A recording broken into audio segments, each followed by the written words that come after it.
Corrie ten Boom, a Nazi war camp survivor, said that worry does not empty tomorrow of its sorrow, it empties today of its strength. Today, I want to tell you two examples of when worry did not serve me well in my life. One is with my older son, David, and one is with my younger son, Cameron, to hopefully encourage you to worry less in your lives.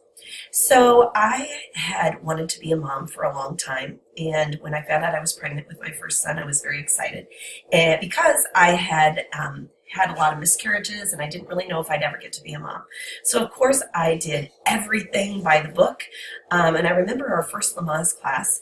My husband and I went to Anderson Hospital, and the instructor put her hands on my belly to demonstrate something, and she said, "Honey, you're having contractions."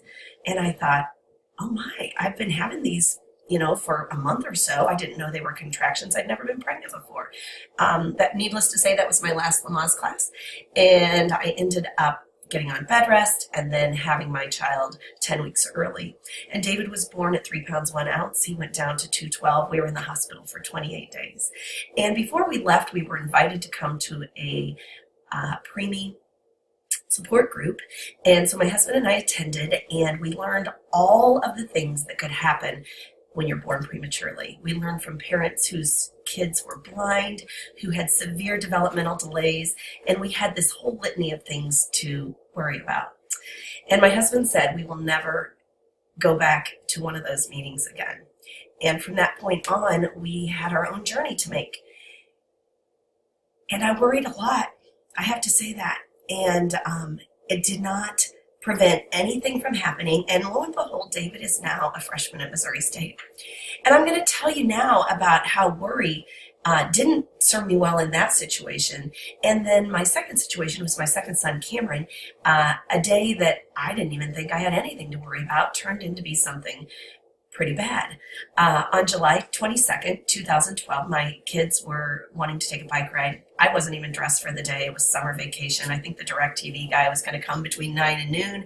And so I was going to be home that morning. And I said, sure, put your helmets on.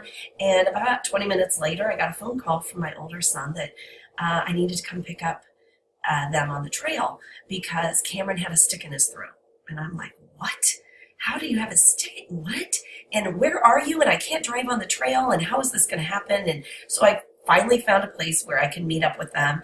And sure enough, Cameron said, I had a stick in my throat. And I'm like, how can that be? It looked like he had just a little abrasion.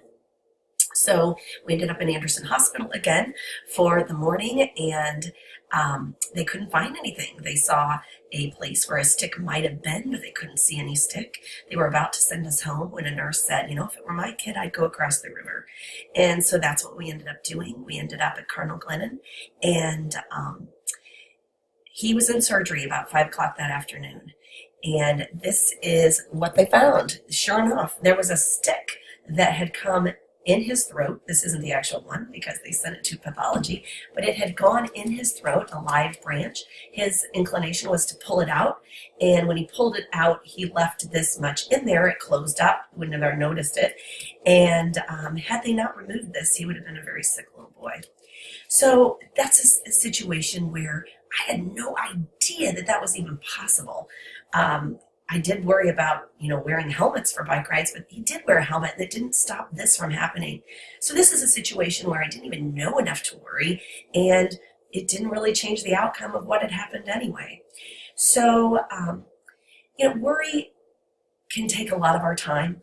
And as a parent, I think that many of us think that it goes with the territory, that we just start worrying. But it didn't in any situation serve me well. The time that I spent worrying all along the way with David about keeping him healthy and whether he was making his developmental milestones could have been spent enjoying being a parent.